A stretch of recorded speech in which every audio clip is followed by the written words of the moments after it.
At my mom's birthday, my nephew crumpled my son's handmade card and tossed it into the cake. "Nobody likes his weirdo art," he said. The table burst out laughing. Later that night my dad texted, "Maybe skip Christmas. You're bringing the mood down." I replied, "I also skip your mortgage. Permanently." By morning I had 48 missed calls. My nephew called my son a freak at my mom's birthday dinner. He crumpled the card my son had made, a hand-painted one, took him 2 days and shoved it right into the cake. Chocolate smeared across the drawing like it was part of the joke. Then he looked around the table and said, "Nobody likes his weirdo art." The table burst out laughing. And that was the part that burned. Not Ryan's words. Not the card or the cake. But the way the whole family just laughed. My sister actually clapped. Her husband slapped the table. My brother muttered something about my son being a sensitive little guy. And my dad, sitting at the head like a king who just witnessed the perfect punchline, smiled. Nobody looked at my son. Nobody saw him freeze. Not cry, just freeze. Like he'd shut something off inside him. I got up to follow him, but my dad raised his hand and said something about not causing a scene. I looked around the table and realized I was the only one who didn't find it funny. My mom had lit the candles by then and was trying to shift the mood back to cake and photos. I stood in the hallway just out of view and listened to them sing.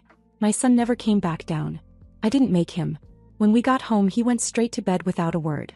Just curled up with his sketchbook, the one he carries everywhere. He didn't even ask for dinner. Around 10 my phone buzzed. A text from my dad. "Maybe skip Christmas. You're bringing the mood down." It didn't even surprise me. That's who he is. That's who he's always been. Ryan is his favorite. Always has been. Ever since he was 3 and repeated something from a beer commercial that made everyone laugh. My dad started calling him the star. And the rest of us, my son especially, were cast as extras in Ryan's little show. So I replied, "I also skip your mortgage. Permanently. $3,000 a month." That's what I'd been quietly sending for over a year and a half.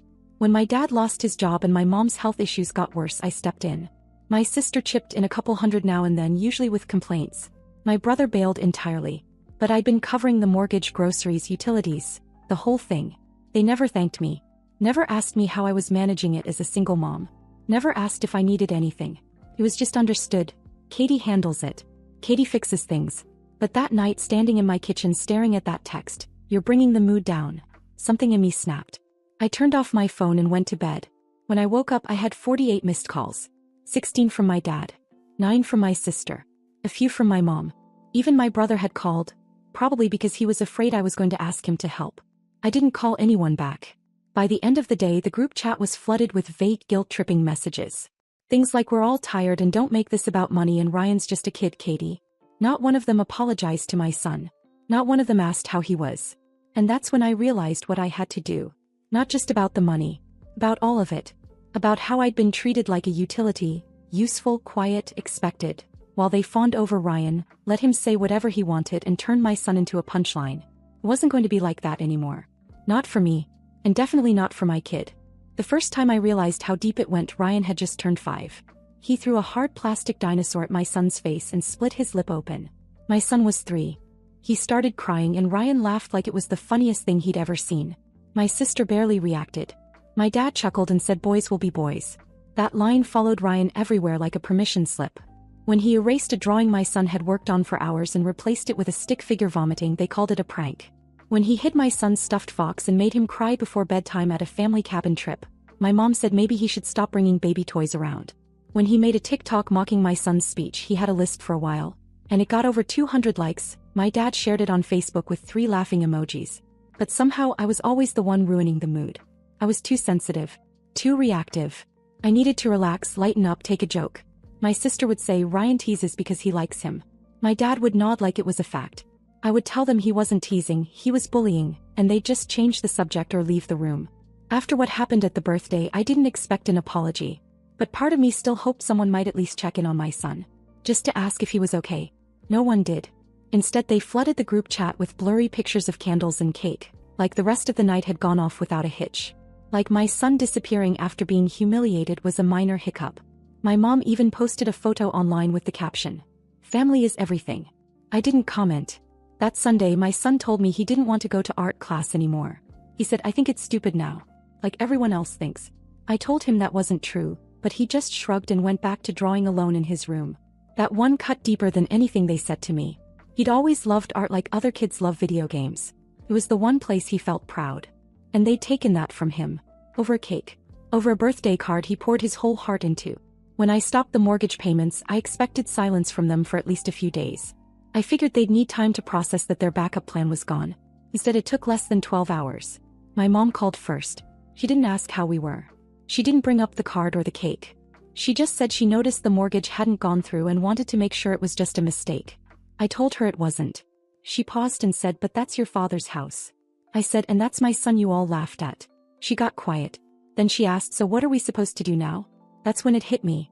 They hadn't just gotten used to me helping, they believed I owed them. That somehow my quiet support had become part of the family infrastructure. Like the house just paid for itself and I was just a detail. Not a person. Not a daughter. I said, "Maybe ask Ryan. He seems to be in charge now." She hung up. By Thursday I was getting emails from the mortgage company. Past due notices. Automated warnings. I wasn't listed on the deed, but the account was still linked to my name. My dad left 2 voicemails pretending he was calm, asking if I wanted to come over and talk. When I didn't answer, the messages turned into long rants about disrespect, about how dare you, about family loyalty. Then, on Friday I got one final text from him. "You're really going to do this to us? Over a kid being a little too honest?" I didn't respond. Because it wasn't about the kid. Not anymore. It was about the years they let him pick my son apart like it was a sport. It was about the silence after every incident.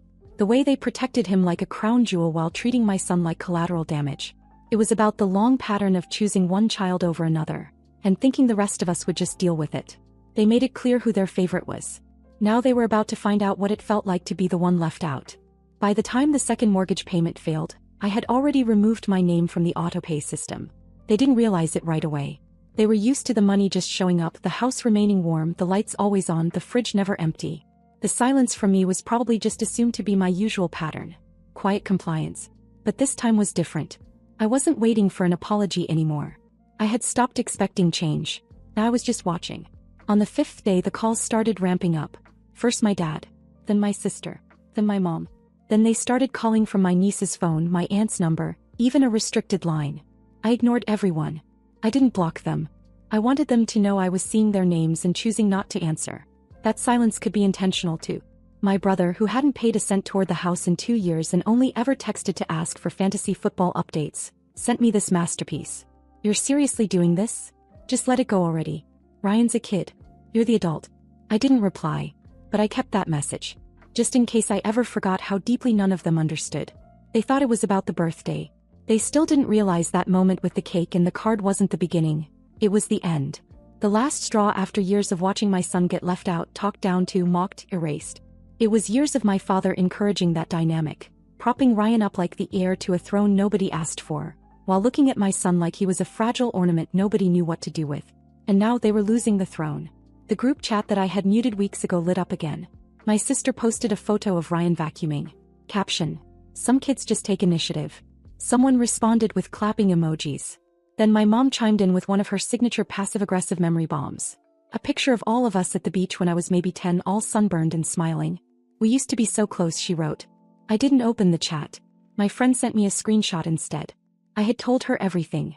She was the one who said it first. "You know you can take the car back, right? Still in your name." I had almost forgotten. It was my old Honda. The one I had given them when their minivan finally died. They treated it like a gift. But it was never meant to be permanent.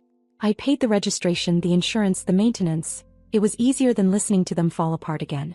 At the time I told myself I was keeping things stable for my mom. But now I saw it for what it was. One more piece of me they used because they assumed I'd never say no. So I didn't say anything. I just checked the GPS tracker still active on the car. Still in their driveway.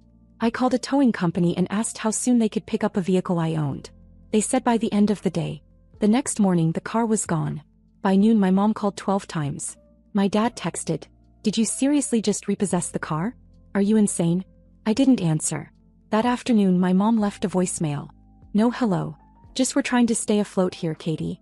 You're making everything harder. We've done so much for you." That line. "We've done so much for you." I sat with it for a long time. I tried to make a list of what they'd actually done for me in the past 10 years. It was short. The list of things I had done for them, longer than I wanted to admit. The groceries. The vet bill when their dog needed surgery. The repairs on the roof after the storm. The 2 years I spent driving my mom to her appointments while still working full-time and raising my son alone. The holidays I hosted. The ones I paid for. The times I skipped things for myself so they wouldn't lose their house. And none of that earned my child even basic respect. I spent that weekend organizing files. Removing myself from every financial connection I had to their lives. No more co-signed accounts. No more backups. No more safety nets. If they called the bank now, they'd have no one to hand them over to me.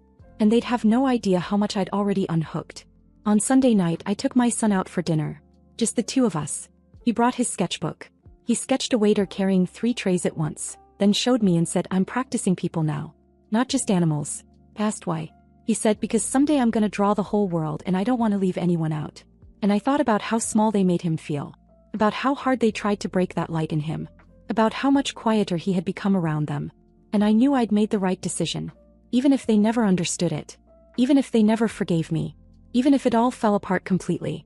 The surprise came on a Wednesday in an envelope that didn't match anything else in the mail pile. No stamp, no return address, just my name written in shaky cursive I recognized immediately. My mother's.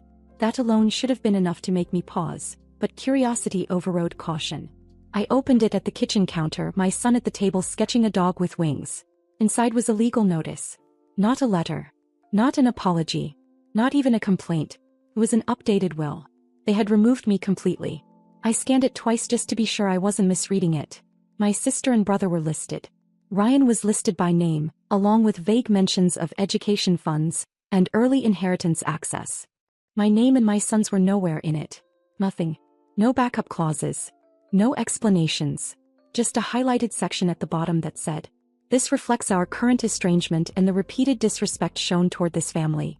The same day I received that will, my sister posted a picture of Ryan online, standing next to my dad in front of the fireplace, both of them holding up matching mugs. The caption read, "Legacy in the making."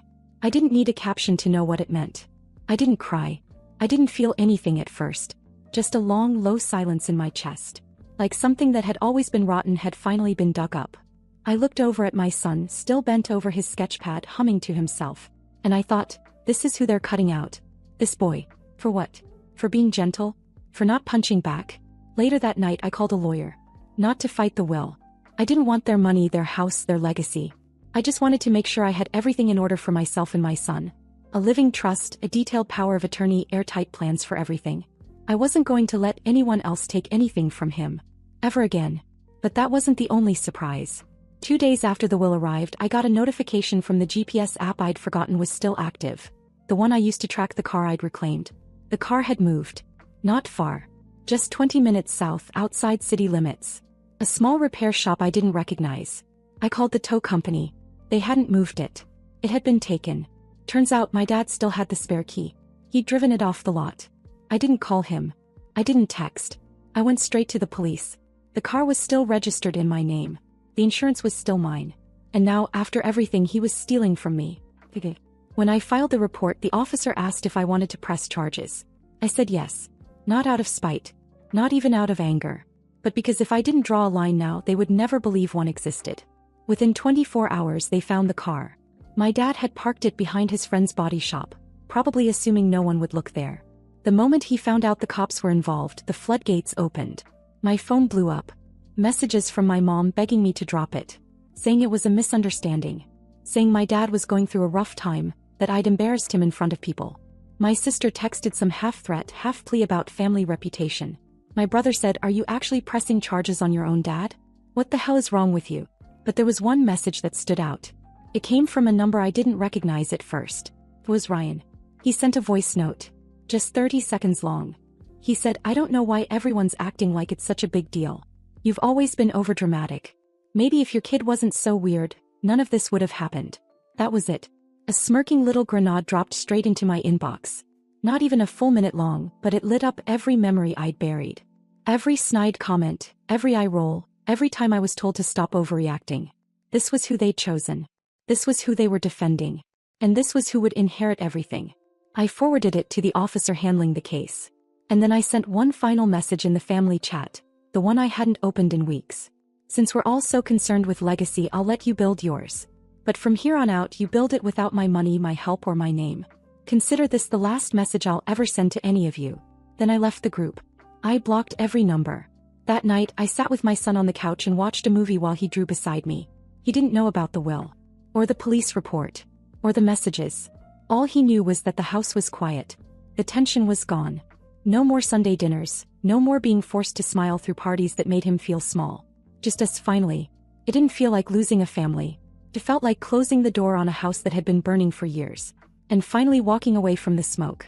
2 weeks of silence. That was their response. No apology. No phone calls. No screaming voicemails.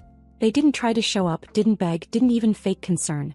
It was like I'd been cut from a group chat, and in their minds that meant I was gone. Except, of course, for the parts of me they were still using. I found out by accident.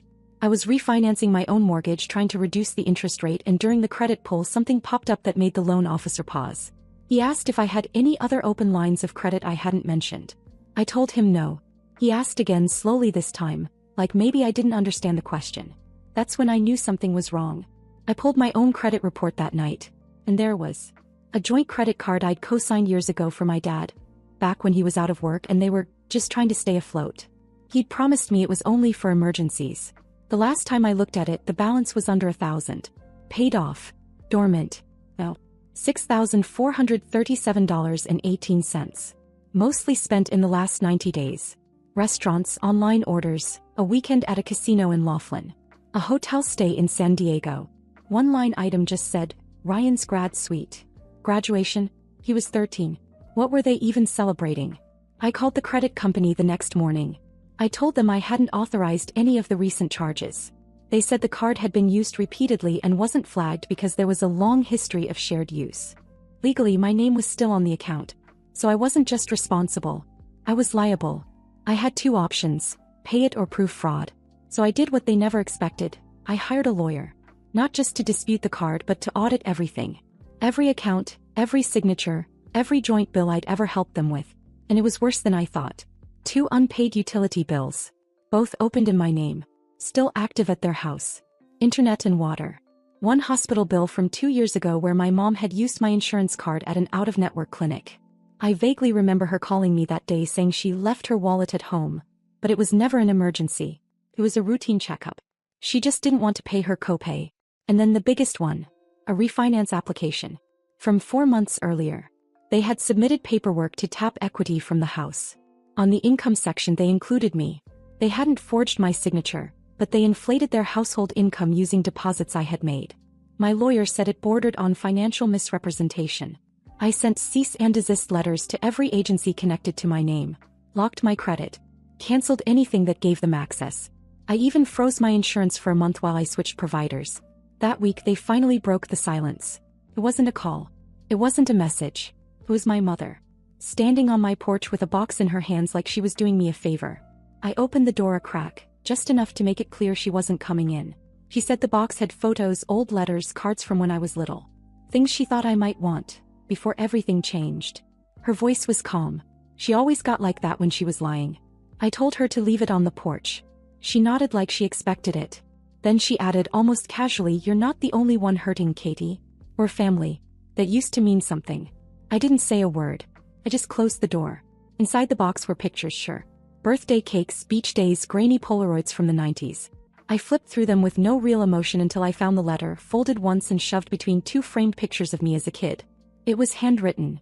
By my dad. "You've made your point. But this is the last stunt we're going to tolerate. Family doesn't abandon family. We don't owe you anything. You walked away. You cut us off. Not the other way around. You can live your little life but don't expect us to wait around when you decide to come crawling back." Then, at the bottom, almost like an afterthought, "You'll come back. They always do." I sat on my living room floor reading that line over and over. The arrogance. The certainty. The way he truly believed the world would eventually correct itself. That I would snap back into place like a rubber band. But here's what he didn't know. I wasn't bending anymore. I wasn't protecting them. I wasn't funding their lives. I wasn't erasing the damage to keep up appearances. And I wasn't on a break. I was out. The next day I went to the DMV and revoked my power of attorney on their vehicle registration. I removed myself as emergency contact on every shared document I could think of. My lawyer called to say the financial cleanup might take months. I told him that was fine. I had time. I had peace. I had nothing left to lose. And then out of nowhere I got a message from a number I didn't recognize. It was Ryan. He sent a video. No caption. Just him walking through my parents' living room holding up the box of photos. One by one he dropped each picture into the fireplace and stared into the camera as they burned. I watched it once. Just once. Then I forwarded it to my lawyer. This wasn't just dysfunction anymore. This was cruelty.